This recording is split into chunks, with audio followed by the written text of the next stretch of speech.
A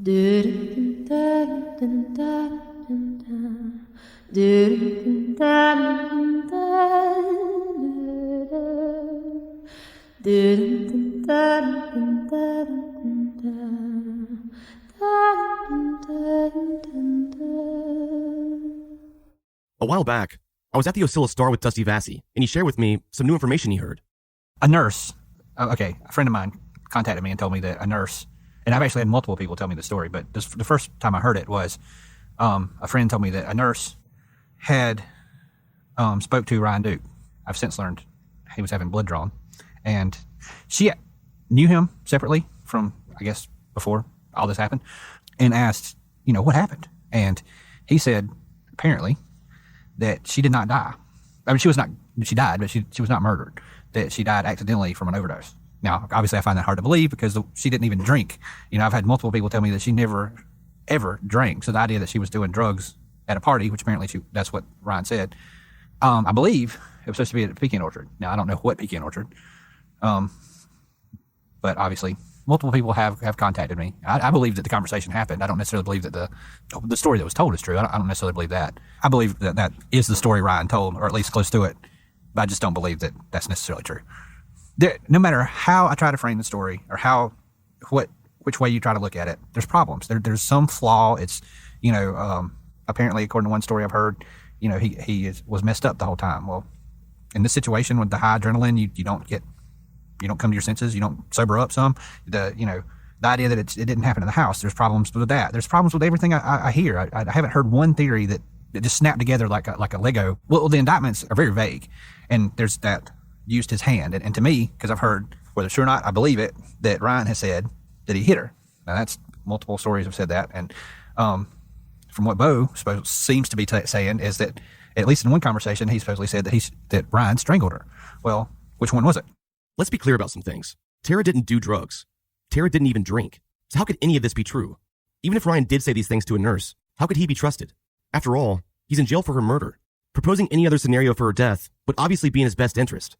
A few weeks later, I heard the story again, this time from someone different. Maurice Godwin talked to somebody. Ryan had to be taken to the hospital for, I guess, dialysis or something. Yeah. And it said that while he was there, he had told a friend of theirs his version of the story of what happened. And, I didn't say anything at first when he mentioned that. I let him tell his story because I wanted to see what he was going to say before I said anything. But he gave me the phlebotomist. He gave me her name. And she basically, she said that she was like, what the hell? I don't know if she knows Ryan undoubtedly she does, but she's like, what the hell, Ryan? And he basically told her that Tara OD'd. And she said at first she was just out cold. And so they put her in, and I've never heard this name until today, that they put her in his truck and left her, and they continued to, I guess, drink, party, socialize, whatever. And then later, when they went to check on her, she was dead. So they freaked out. And so they hit her body, and I guess disposed of it later.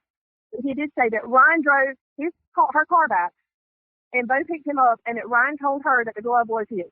One thing I did point out is I made the comment to this person. I said, one problem that I have with this story is that most of the time when a prisoner or someone who's in jail, which I guess they still call that an inmate, whatever, is transported anywhere, they have a guard with them.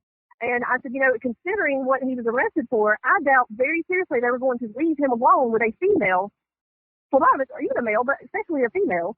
He'd have to be standing close by. So I would imagine that any interaction he would have shut down quickly.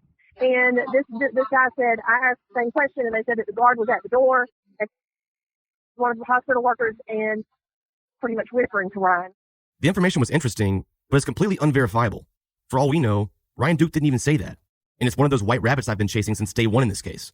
So I set all this aside and focused on solid information, obtained straight from the sources.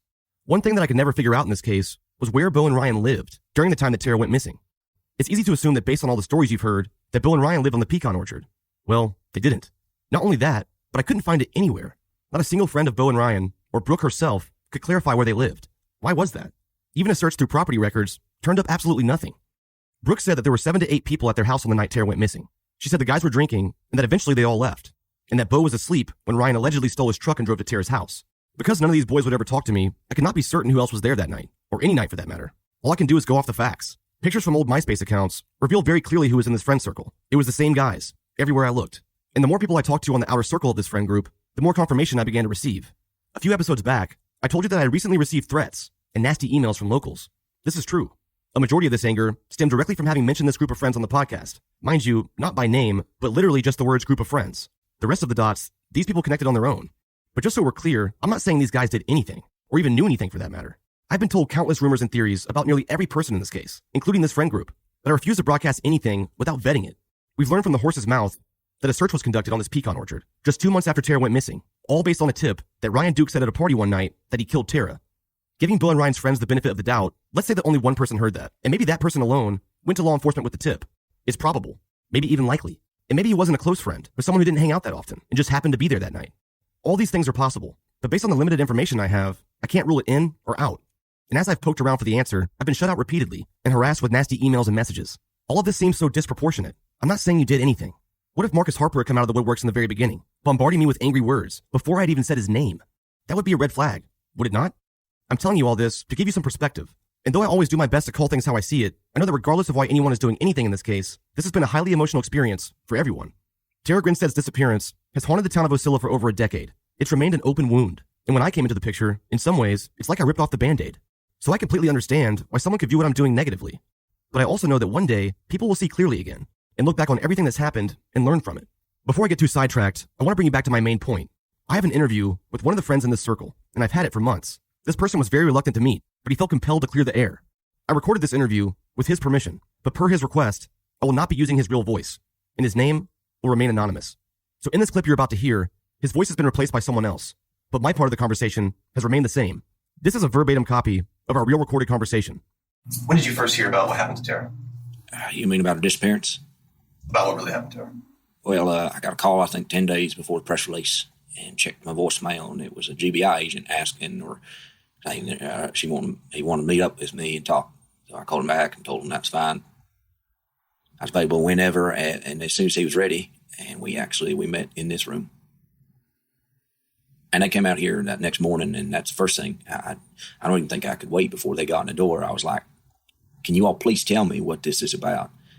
The first one, he said, well, it's got to do with a homicide investigation. Then he mentioned the Tara case.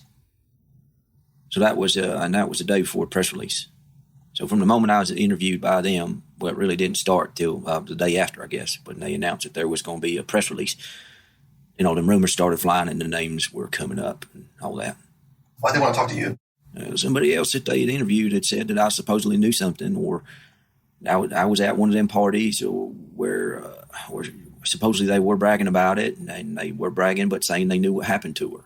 And that I later went back and looked and finally figured out the weekend the party supposedly happened. I was actually in Jacksonville at the Georgia-Florida game.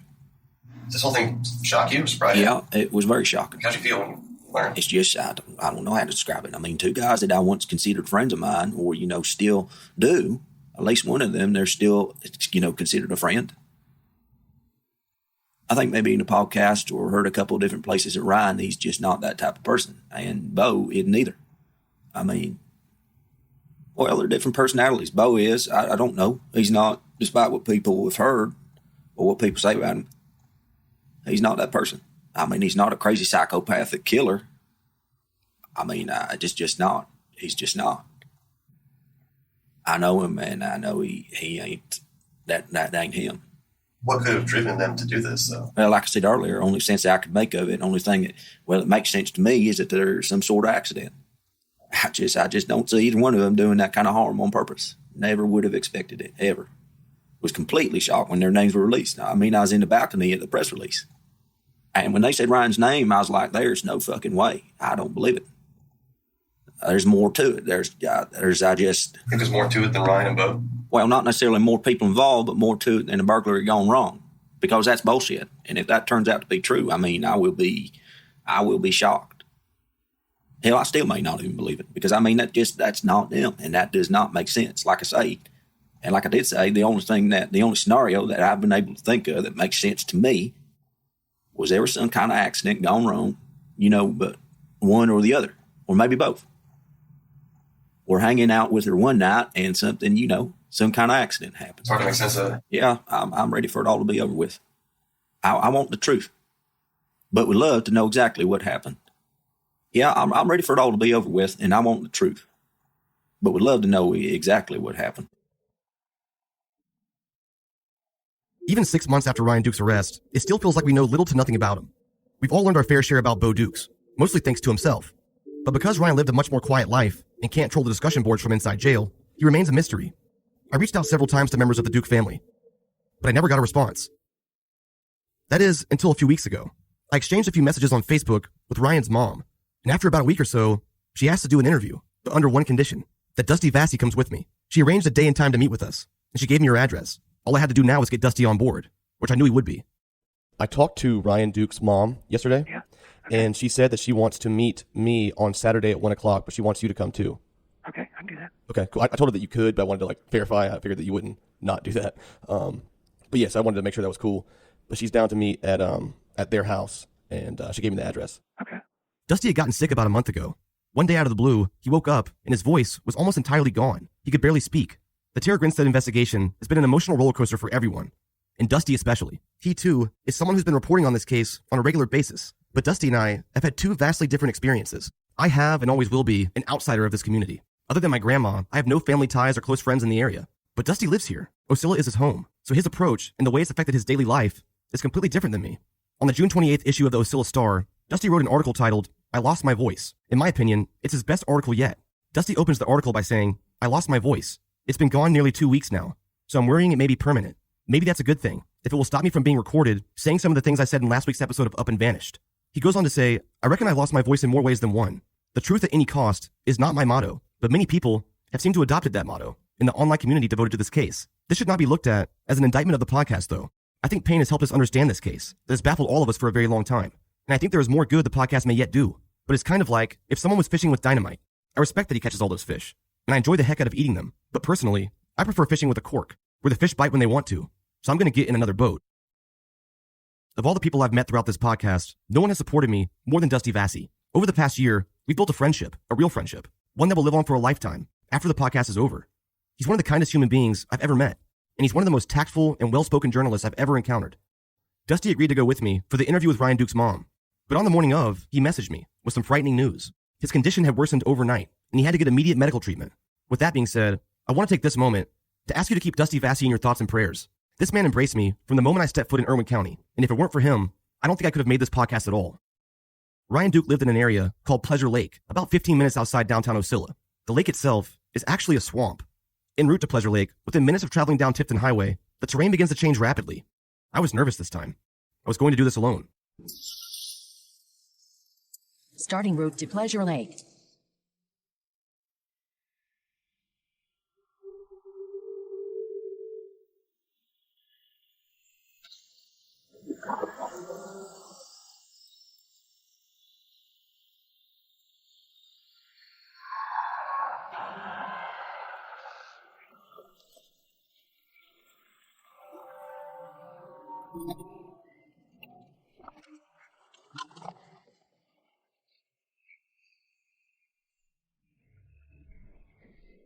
I arrived at a small house.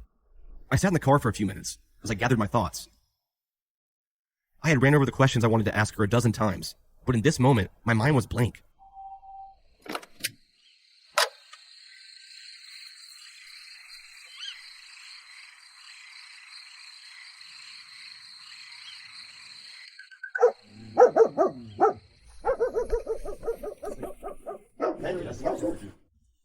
I was greeted by Ryan's mom, Karen, his younger brother, James, and 4 dogs. Without the presence of Dusty, at first they were a little uneasy. But after a few minutes, we sat down at the table and we began to talk. What do you want people out in the world to know about Ryan Duke and your family? That he's not the person that he's being portrayed to be. And, he's, a kind, loving person. And, I think he wants the truth just like everybody else. He just, is kind of stuck. You think we're going to know the truth one day? I hope. I really hope. Whether it's for better or worse, I hope we find out what happened. He was, from what I saw, but he probably know more about that. He was very kind and a little bit on the romantic side, flowers. He was very, very and romantic. poetry A few times I did, see him, with his girl, a lot of times he'd have candles made up around the room. And the only girl that I seen him break up with that affected him, it really won't say it tore him up, but, he was down about it. It upset him. He was sad. It was like a normal breakup. You don't want to see anything that reminds you of the person. Anytime you do, you see something that reminds you of them. It makes you sad, or and that's what it seemed like. He just seemed sad. He wasn't much of a talker about stuff like that. When he was going through something, he wanted to be alone. You told me one time that you have to understand Ryan to know the way he is. You said that he's just a sad person. Can you elaborate on that? Well, what I meant by that is I attribute it to the alcohol and substance abuse, because when you're depressed and you do that, and it just brings you even further down. He did and still does at times struggle with depression and anxiety and panic attacks. He can't go out and be around a lot of people because he literally will have a panic attack. Really? Was he always like that, or did that just kind of develop over time? It just developed over time. Because he was pretty happy in high school. Happy after high school. Well, but he was popular. He had a lot of friends. I can't believe that this one night that he would break into her house and kill her, and he's never done any. It just doesn't make any sense at all. He's just not that type of person. But they're trying to tell me that. He just decides he's going to break into, of all people, a school teacher's house. Ryan worked. Bo was the one that didn't work, but he didn't have to work. But I just can't believe that this one night he decides that he's going to do this. That's ridiculous. It makes no sense. No sense to me at all. Take me back to when this all started about 6 months ago, whenever the GBI called. Just break down how that happened from your perspective. They came out here and pulled up in the yard over there, and when I realized something was going on, of course, I walked out, and they really didn't have much to say to me. They said they would come and talk to me after they talked to Ryan. But yeah, they wanted him to come to the police station because they said they had some questions for him, and I told him, well, he didn't have a license, so I would bring him up there tomorrow, and which was on a Wednesday. And so I took him up there, and the tomorrow was a Wednesday. Yeah. So this is 2 days before the press conference. Yeah. They came on Tuesday, and then took him up there on Wednesday. Yeah. They just said they had a few questions for him. It wouldn't take very long. And they came out. We were waiting in the lobby. Came out and got him. Said, won't take but a minute. He'll be right back. And, well, it didn't take but a minute. They came back in about, 25 minutes later? I just walked in the door and said that they were going to arrest him for Tara's murder. Wouldn't give us no reason why. Just for us to keep our mouth shut and try to avoid any media and let them do their job. And that's what we've done. We've sat back and it was very confusing. How long was the GBI here that first day? About 15 minutes. And then y'all agreed that we'll take Ryan up there 2 o'clock tomorrow. Yeah. So when the GBI left, you were with Ryan. What'd you ask him, or what'd y'all talk about? Were you saying, "Hey, what was that about?" Or like?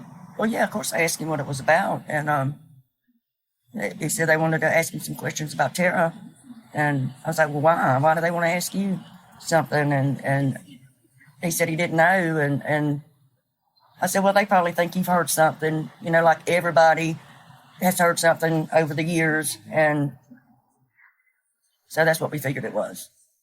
I asked him one simple question. I asked him, "Did you kill her?" And he said, "No, ma'am, I did not." Well, no, I did ask him. I said, "Do you know who did?" And he said, "No." And that was good enough for me. You think he was telling the truth when he told you that? Yeah. I absolutely do. I know he was scared, I was scared.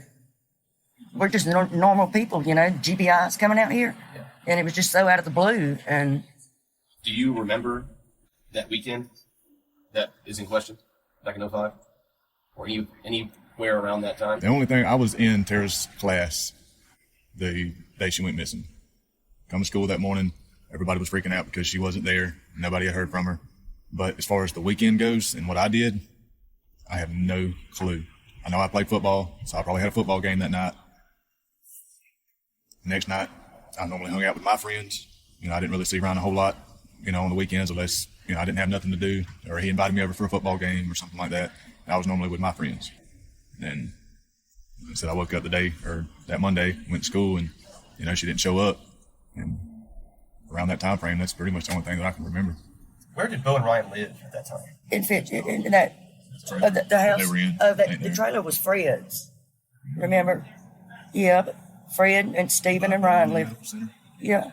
But Fred had to move because he got that job offer somewhere. I don't know exactly when they moved to that house, but if I'm not mistaken, before they lived there, they lived in a trailer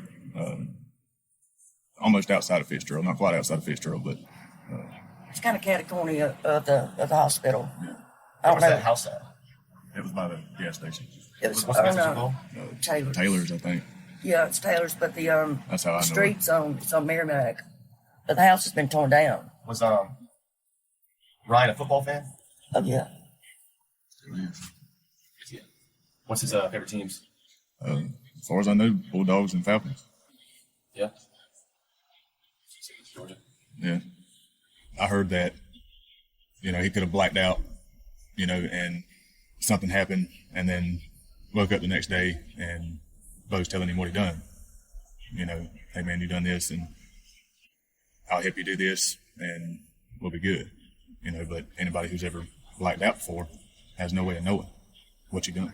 Like I said, he blacked out plenty of times, fairly regular. Yeah. I won't say all the time, but if he got on it hard, more than likely he would. Who knows what they do other than what they're being told, when you black out. Right. Hopefully your best friend will tell you what you did. Hopefully, but.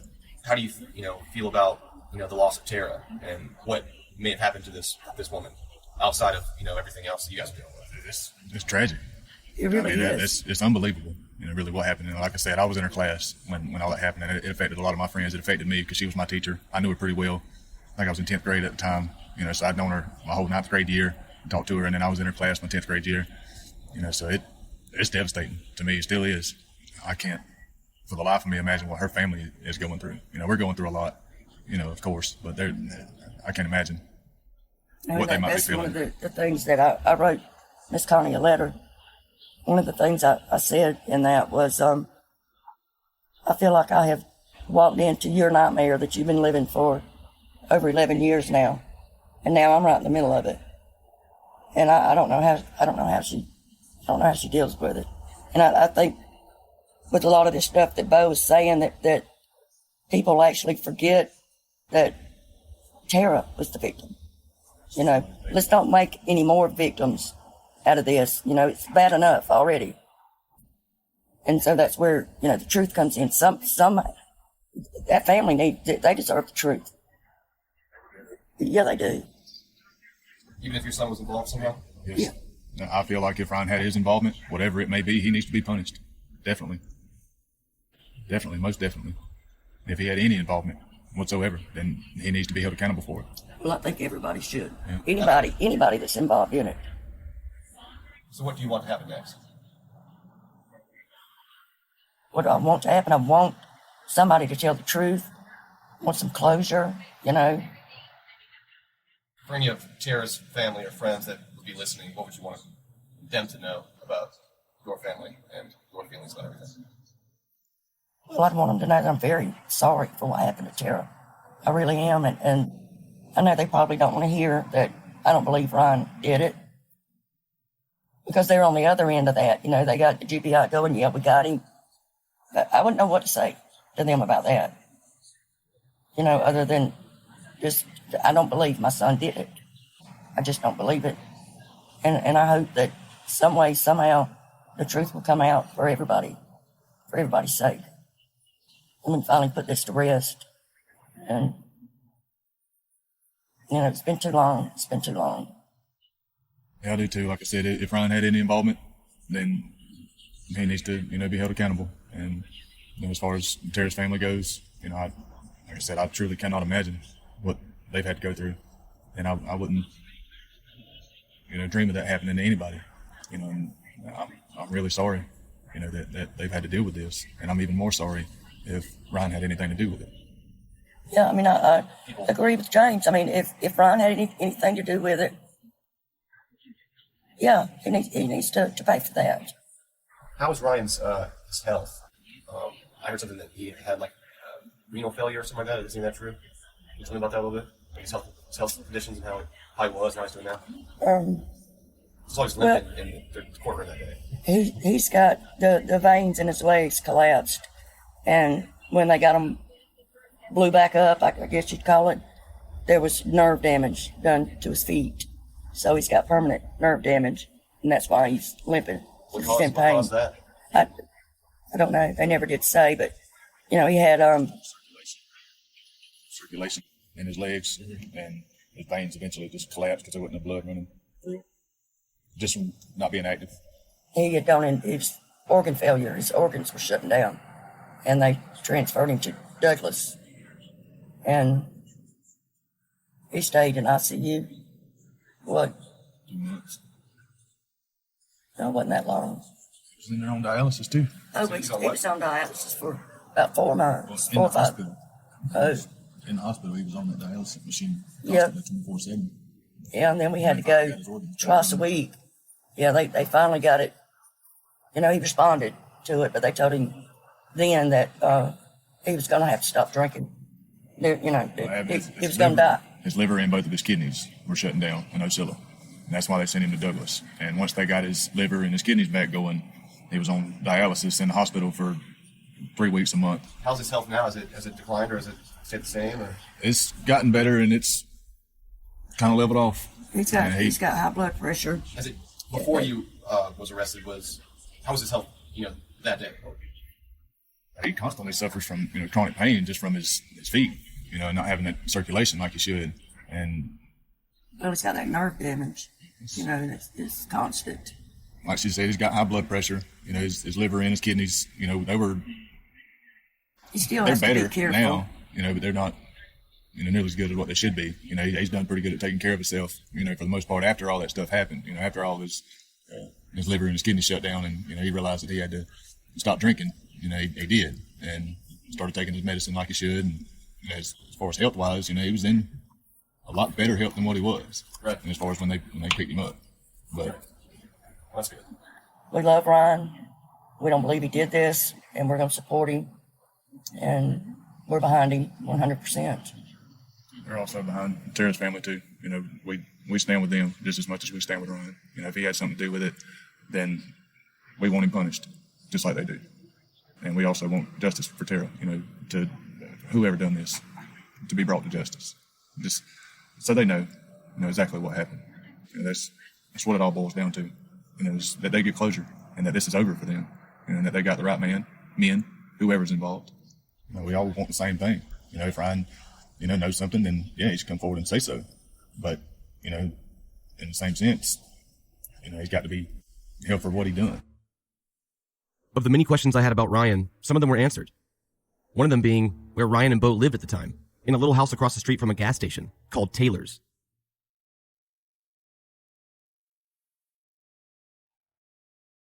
Like the rest of us, Ryan Duke's family seemed to have little to no inclination of how long this might take.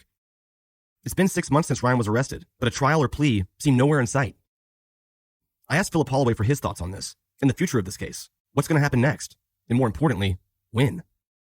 The first thing that I want to think of, and I want everybody to remember, and hopefully they will, is that an innocent person lost her life. And she lost her life in the most senseless sort of a way, and for undoubtedly a senseless reason. When we first learned of the arrest of Ryan Duke in connection with Tara's murder, I would have bet my last dollar that there was not going to be a trial in the case, that certainly some kind of a plea deal would be reached and some hasty resolution of this would take place in a courtroom and the case would be closed and everybody could claim victory.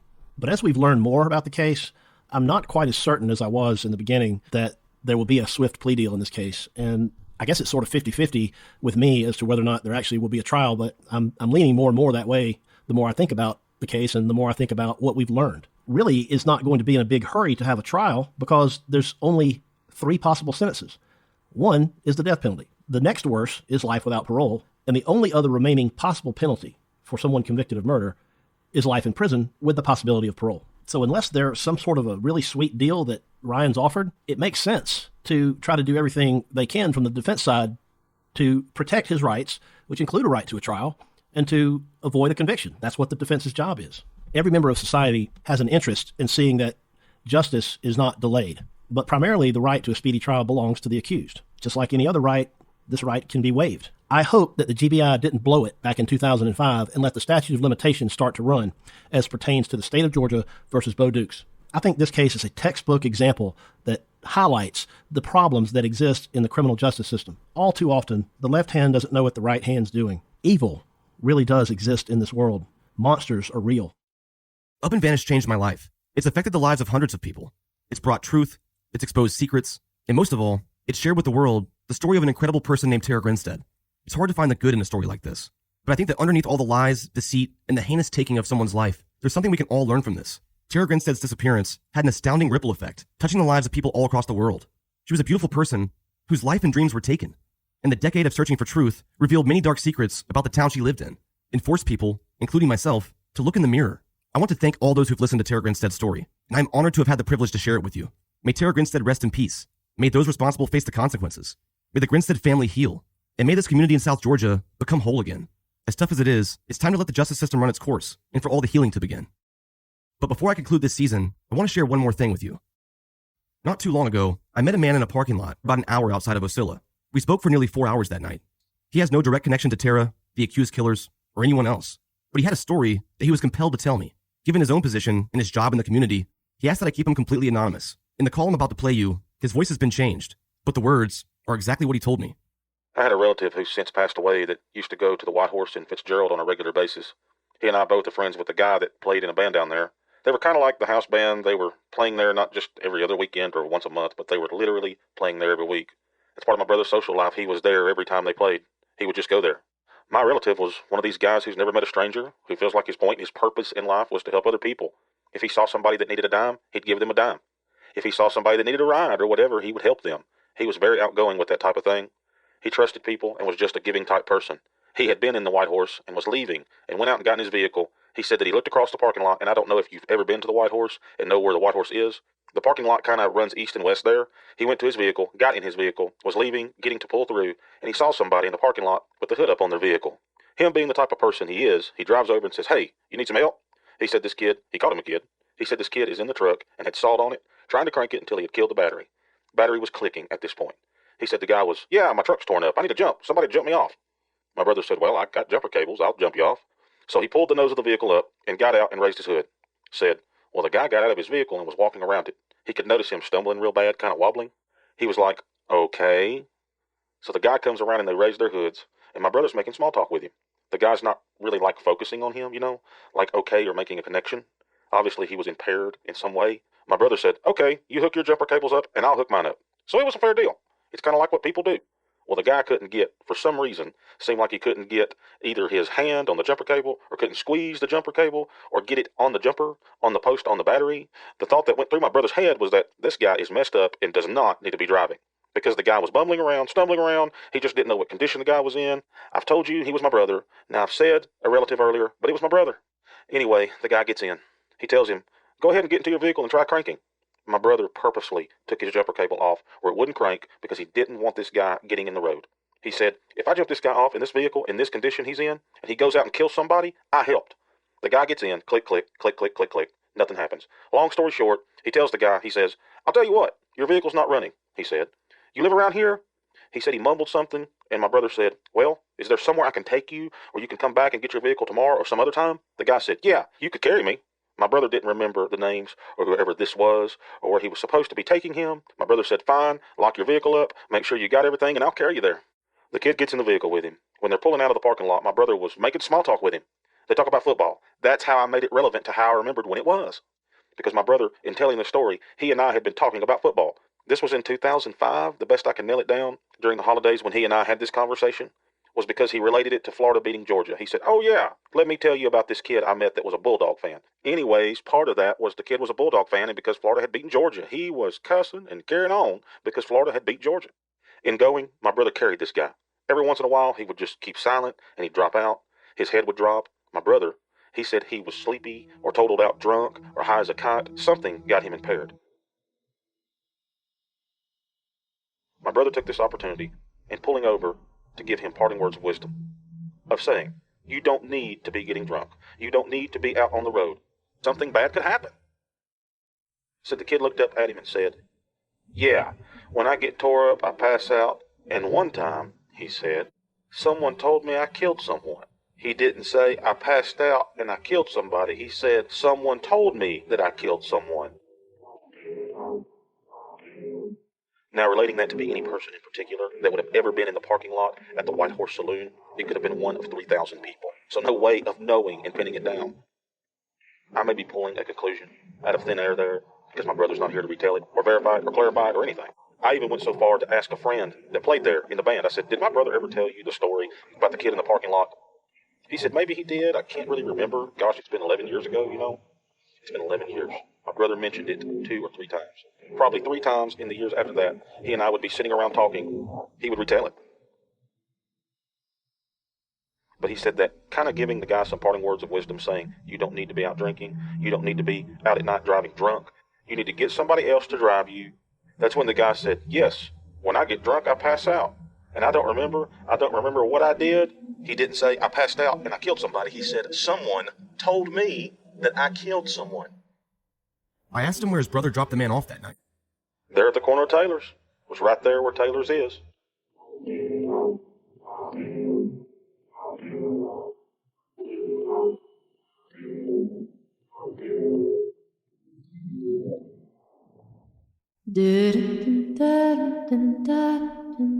Every story has an ending. Sometimes they're puzzling or even unsatisfying. But in real life, you can't control the narrative. Sometimes you only get bits and pieces of the truth. But in my story, I hope that one day we get the whole truth.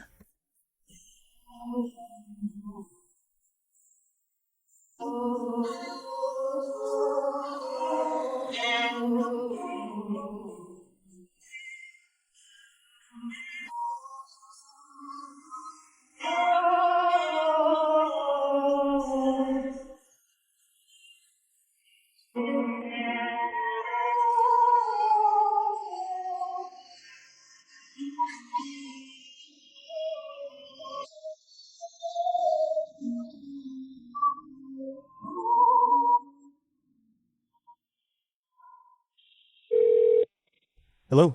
Hey, Payne. Dr. Godwin here. Hey, what's up, man? You know, I've been thinking.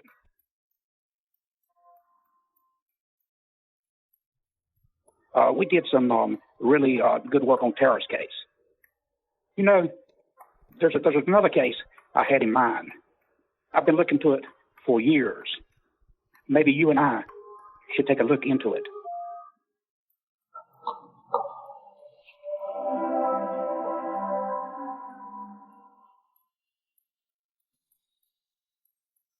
This episode was mixed and mastered by Resonate Recordings. To improve the quality of your podcast or to start a podcast of your own, visit resonaterecordings.com and get your first episode produced for free. Up and Vanished is recorded at Industrious Atlanta, Pont City Market. Visit industriousoffice.com/vanished for $250 off your first month's office rent. The Up and Vanished theme song is called Ophelia, performed by Ezra Rose. Up and Vanished is produced and edited by me, Payne Lindsey, and executive produced by myself and Donald Albright. Additional production by Mason Lindsay and Meredith Stedman. Special thanks to Dr. Maurice Godwin and to all the Up and Vanished contributors, including Dusty Vassy, Philip Holloway, Ashley Merchant, Colin Miller, Mayor Matt Seal, Rob Ricotta, the people of Osceola and Irwin County, and of course, my grandma. And a very special thanks to all of you, the listeners, for taking this journey with us, and not just listening, but participating. We'll be back this Thursday for our final Q&A episode, so if you have any questions, give us a call at 770-545-6411. Or you can send a tweet. Our handle is @UpandVanished. Use the hashtag UAVQA. And don't forget, Up and Vanished is going to have a live tour soon, and we're coming to a city near you. Join us for an exclusive audio and video experience. Visit upandvanished.com/live for all the dates and more info.